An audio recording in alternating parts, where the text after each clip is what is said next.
Welcome back, guys, to more F1 2016. Psycho Enigma here, and we're looking at the start screen. No special events for this one. It's just Williams upgrading their car for the British Grand Prix. And here's the next two upgrades I plan on doing: chassis weight and downforce. I've actually got a good friend of mine sitting with me right now for a dual commentary for the British Grand Prix. It's our home Grand Prix. It's Mr. Freaky Fungus. Bonjour. And we're just going to be watching over pretty much my race. Here's the practice stuff. Didn't do too much track acclimatization, went as perfect. And just sort of, completed the others. We'll flick over to the results in just a moment. But I've shown you little bits of what I did, but you haven't seen everything, right? See, there's a 5-place grid penalty there. Yeah, essentially Rosberg interrupted my tyre management test, and then he decided to turn in on me, and apparently that was my fault. But regardless, we're just getting our resource points. We need to build up and be getting, I think I need about 1,400 of the two upgrades that I need for this Renault. Apparently we got a new rival. Who wants us this time? Check his stats out.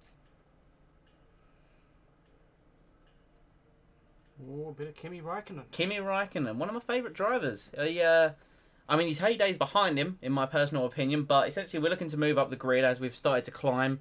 Due to the fact of, the results recently. We saw the win in Baku and our third place in Austria. So standard stuff, 9th place. So now, I've managed to get Renault to a midfield team. That's very impressive.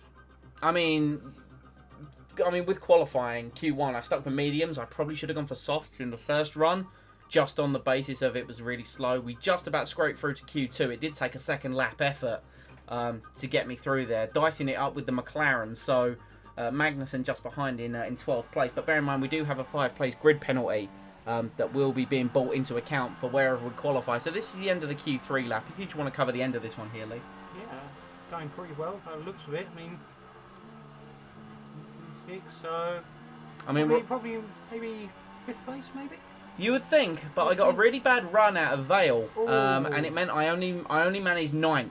I got a really bad run compared to my previous time, as you can see on the Delta, and it's disappointing on the basis that we've got Jensen Button. We just beat Button, but there's, as you can see there, we've got a half-second gap to the Williams just ahead of us, so it's going to be tough for the Grand Prix. But again, the Williams did upgrade before. The Williams did do their upgrade, so they've solidified themselves as the 4th fastest car. But as you're about to see now, more to the point of Raikkonen absolutely destroying us due to the fact he's in a much better car than us at this moment. At this moment, there's still time. It's his first race. Exactly, it's the first race of the rivalry, and I don't think he's going to walk all over us just yet. Of course, Renault, due to the fact of my recent performances, they're still going to be very happy. But as you can see, it looks like there's some British weather outside there. So that goodness. Good old British weather right there. It wouldn't be a British Grand Prix without some British weather. But now we've got enough points for these upgrades. So when these are installed, we're going to overtake McLaren and be the 5th fastest team overall. And on that sort of basis, we should then be looking to get more consistently in the points. But with the British Grand Prix, how would you feel about that? I'm not very good in the wet, to be honest. I've really slip and slide, to be honest.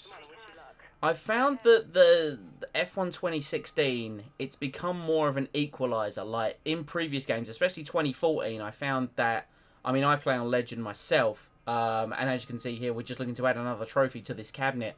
But playing on Legend, I found that the AI was a lot quicker in the wet than myself. But now I find the rain's more of an equaliser in this year's game. Oh yeah. But it's still going to be tough. We're still effectively a lower midfield team. Going to be starting 14th due to our grid penalty, but we'll see how the weather goes. But I must admit, I struggle more in this game for wet conditions than I did on the last ones. I think obviously they did. Maybe because they've added realism, it's more realistic in driving conditions, so that's why. Well, I know that I'm not used to it. They obviously, it was a new handling model last year for F1 2015 for the next gen, and they've tweaked it again this year. So on that sort of basis there, it's still, it's going to be getting used to it. The problem that I had, and you're going to see this during the Grand Prix, I didn't look ahead for the weather, and I actually I was struggling for turning in practice, so I did 9.6 wings, and you're going to see in the wet that's going to cause some issues. The rear end is going to slide quite a lot, but you know, hopefully we can still hope for a good result today. It is the home Grand Prix, so you're always going to want to please the home fans.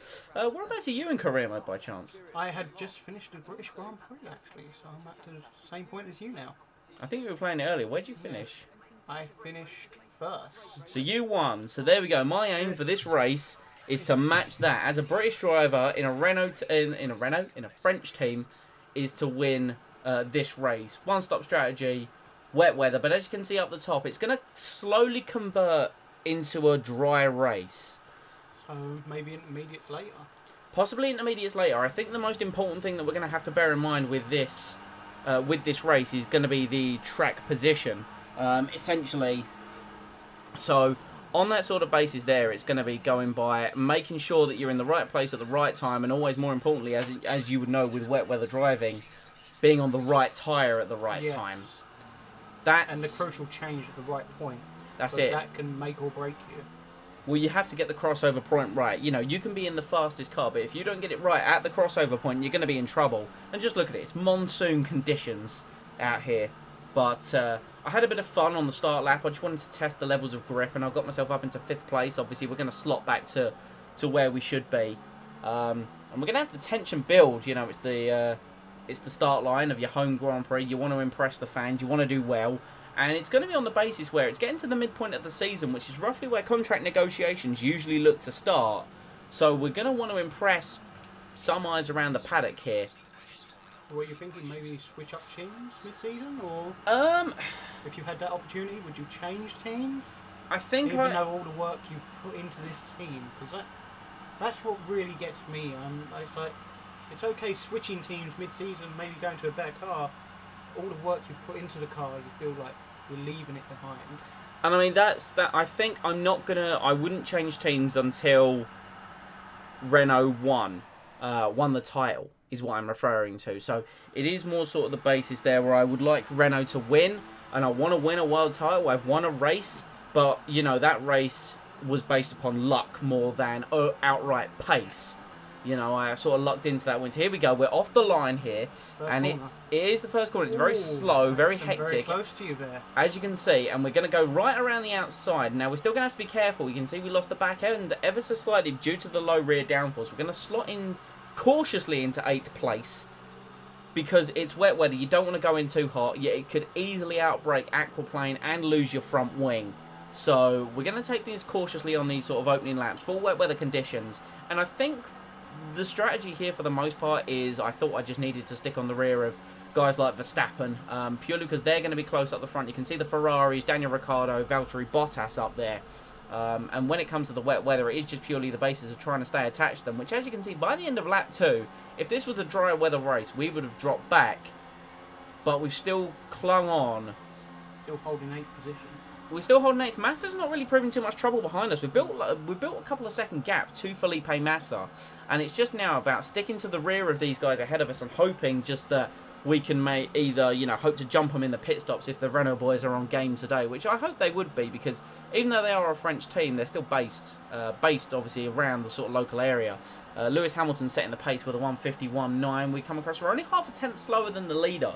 Half a tenth, half a second. Exactly, the wet conditions. As you can see, lap 3, we're eking closer to Verstappen.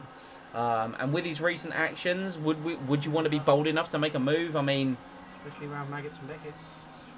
I mean, Maggots and Beckett's would be it's a difficult place to overtake. Yes. And I mean, in the wet, behind someone who's shown the aggression and the intensity recently of Verstappen, as we get a really bad exit there. Yeah. We're going to actually come on to lap 5 now. And we're going to try and get a weather report from Jeff, who's going to prove to... Jeff just completely throws you off and says that's not available right now. Exactly, but you can see that we're struggling. We've got cops completely wrong. And see the line's starting to dry a little bit here. You can even see it here. We're getting an alternate strategy suggested to go to intermediate tyres. You can see a couple of guys are in the pits ahead of us there. I didn't think it was time yet, but it's clearly going to be the point for Inters soon. Right. And obviously, as we mentioned, it's crucial to get the right tyre, but I still... At the right time. Exactly. So you don't want to go onto the Inters too early because you're just going to aquaplane. Yeah. Although everyone has started pitting now. Yeah, I noticed this. So as I came through, I noticed that pretty much everyone behind us threw themselves into the pits for the intermediate tyre. So at which point I realised, well, if we want to keep ahead, we need to be. So taking the tight line off the back of Stowe, we're going to follow Verstappen and Bottas into the pits. Take it cautiously, because Silverstone, in the past few games, due to these manual pit entries, you would throw yourself in there at a ridiculous speed. But, you know, nowadays you have to slow yourself down. We've got a yellow flag down at Stowe Corner. It looks probably like our teammate's been in the wars. Let's have a look and see what happened there. It's Kevin Magnussen and one of the Toro Rossos. They haven't pit yet. And, he's gone into his side and he's swapped in, sort of a half spin. And he's just had to get out of the way. We'll jump on board and let's see what happens. A K-Mag, he's turned in and he's straightened up and I'm not sure, Kev. That looks more like your fault to me. Yeah. He turned out the corner. There you see Raikkonen, and you'll see Ricciardo just go past there on the intermediate tyres. So we're going to come into the pits and fit those just now. I don't know about you, but I found it difficult to tell on this game when the interpoint is. Because usually there would be a lot less standing water around. But in this game, the standing water sticks around for longer. So it's... adds realism to the game, but makes it more difficult for... It does. It's very eye-deceiving, I would say. It is, but I think that's why they've introduced things like the engineer to suggest maybe you might want the intermediates because it will help us in the long run. So you can see a bit of a dry line forming now. Exactly. You know, where the rubber was laid down is a dry line. We've also slotted right back into 8th place. Massa did come in last lap, so we managed to stay in front of him, crucially, but he's a lot closer to us. But as you can see now, we're here on lap 8, and Bottas appears to be slowing Verstappen down.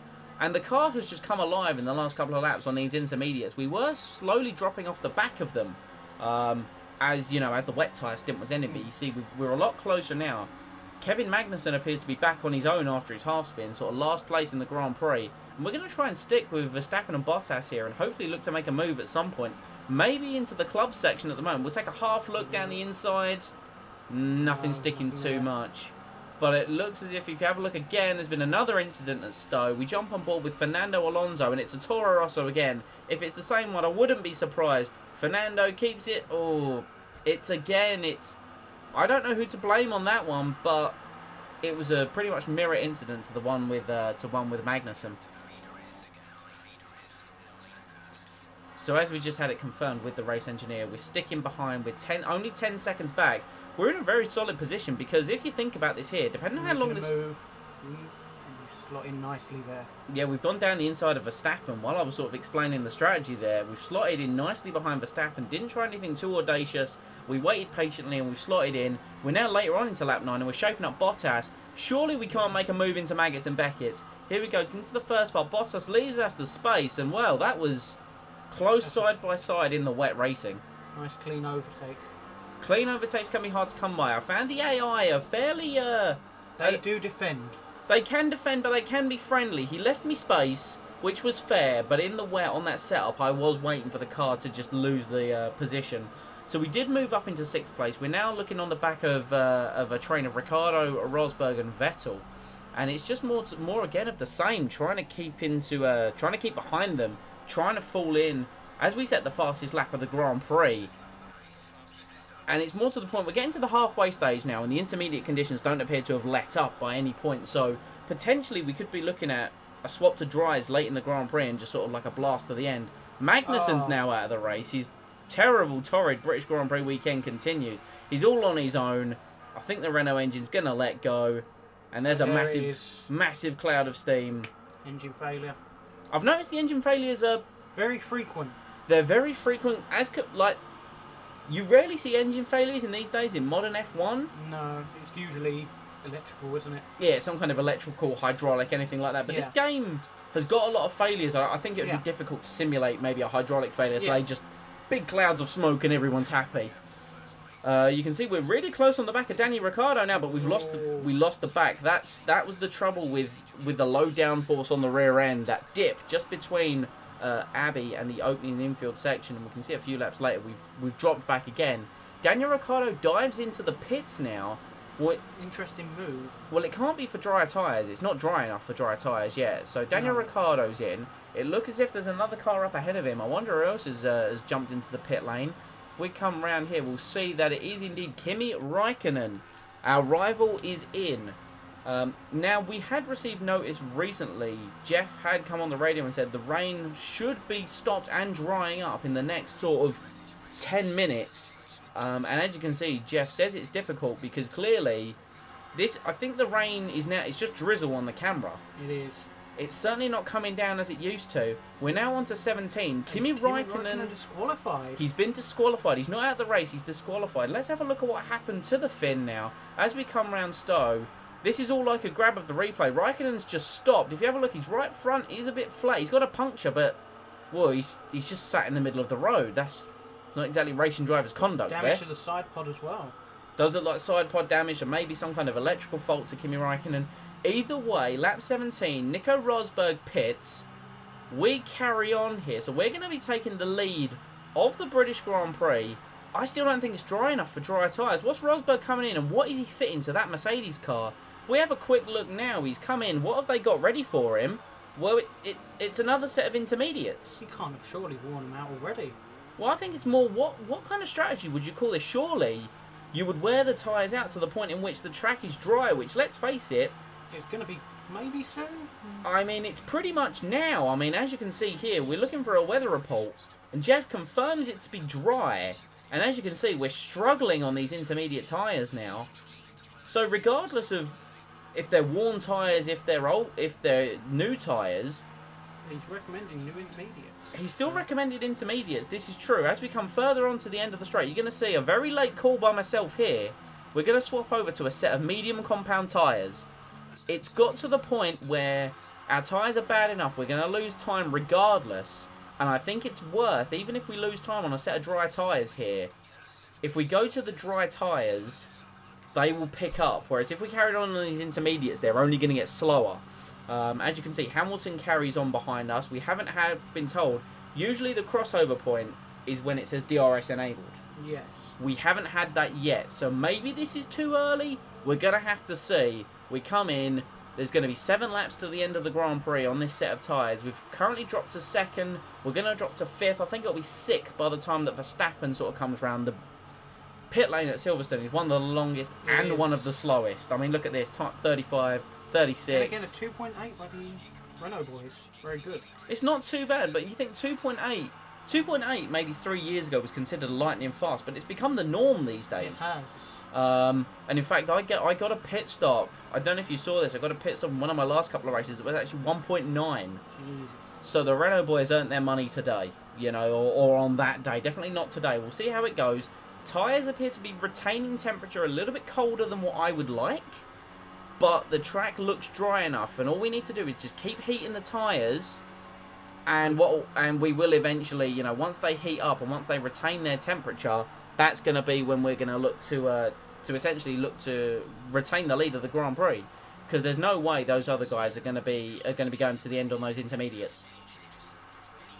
And here we go. Look, at the end of lap 19, you can see everyone's jumping in, and there's the confirmation. Enabled. It's dry enough for DRS. Charlie Whiting has said it's safe enough for DRS. Therefore, it's the dry tyres. And I think we were gaining confidence around that sort of lap. So we've got 1 lap extra knowledge on these dry tyres than everyone that's going to be coming out the pits. And we're going to jump into the lead of the British Grand Prix with 7 laps to go. 7 laps, but they're coming out on what? So they've pitted just after you. They've pitted 1 lap after me. Same compound of tyre, no tyre advantages. Not really, no. It's now lap 22. We set the fastest lap of the Grand Prix, only for Hamilton to go 1.7 seconds faster. Bit of a cut of a corner there. I was doing what I had to do, and even Vettel goes even faster.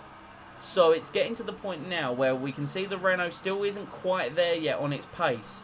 And you can see the gap to Hamilton. You can even see him in the background of our mirrors there. We come around the final corner. We're going to set the fastest lap of 1:38.2. But I'm afraid Hamilton's going to destroy it by 2 seconds. So it's got to the point now. It's now coming down to the battle for first place. It is. 4 laps to go. medium tyres. Hamilton later on, lap 23, down the inside of Brooklands. Ooh. We're going to hold it around the outside, keep it in tight on Luffield.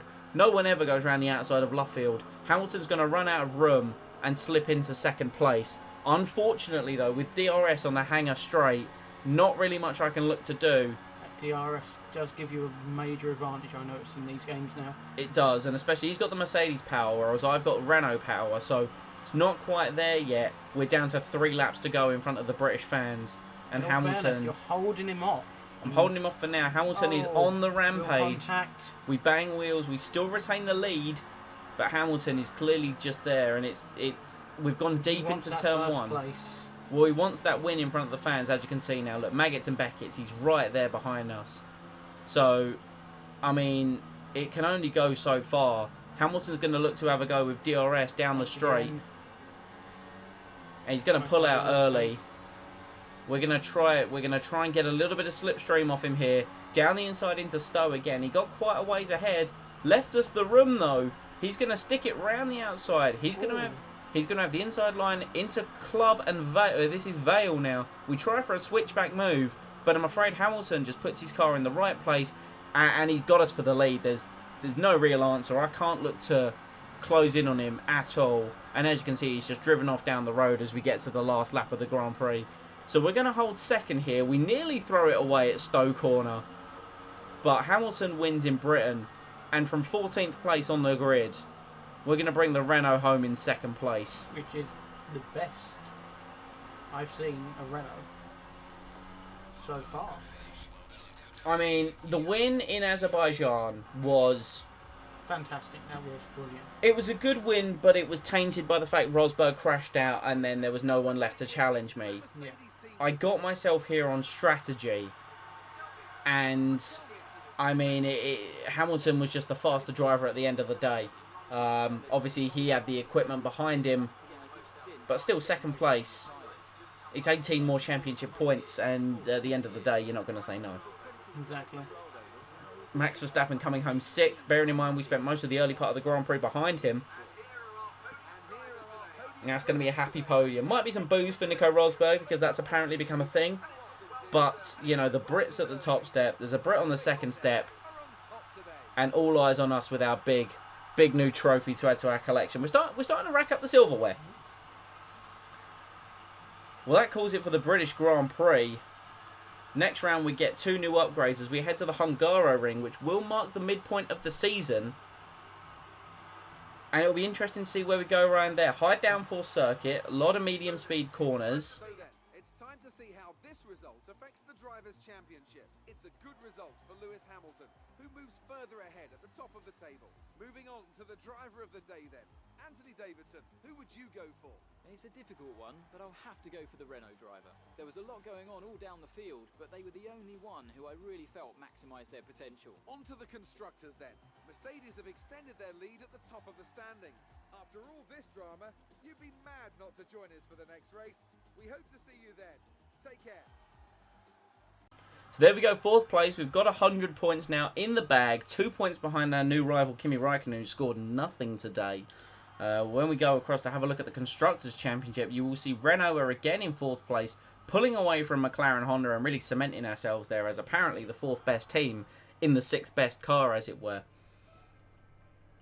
We'll just rack up these R&D points for the additional for the race, and then of course, you know, we get our points for the first driver bonus, which over the course of the season is really going to look to help us out. We jumped to 323 there, and as you can see, due to Kimi's, well, pretty pathetic attempt in the British Grand Prix, we're just going to steam straight past him, and now we're going to lead this rivalry and retain our first driver position. Hi. Hi. You got a minute? I've just finished negotiating the final offer. How does the new contract sound? So now we're getting the opportunity. I haven't seen anyone else with this opportunity as of yet, but I wanted to include it in the video so we can either stay the first driver at Renault or we can move to Force India, McLaren Honda or Haas as the second driver. If you remember back to the start of the video, the only team that had was remotely near us in performance was McLaren Honda, and due to the conversation earlier, I couldn't go back on my word. So we're staying with Renault I introed this series with "Make Renault Great Again," and that's still what I intend to do until we win a world championship. So we're gonna stay loyal. What would you have done out of interest? Would you have jumped ship or? It depends. Was that a mid-season contract? Would that be at the end of the season? That's the question. true. It didn't specify. I mean, I would assume based upon the fact it's mentioned it here. I think we would jump across. It didn't exactly really say all that much about it, but either way, it doesn't matter. We've got a chassis weight and a downforce upgrade That for would push you Hungary. above McLaren's. We'll go above McLaren. We've got some new silverware to add here, so hopefully we can add to that over the coming weekends. I mean, the Hungaroring might suit our car better. Tracks like Germany, Belgium, Italy, I haven't got high hopes for. Maybe as we proceed even more, the car might be more suited to some of the tracks at the late end of the season. This has been myself, Psycho Enigma. This has been Freaky Fungus. We hope you've enjoyed this dual commentary. Leave a like if you have enjoyed. Comment any feedback down below. Remember to subscribe and enable notifications to be the first notified of content that come into the channel. And I will see you all next time.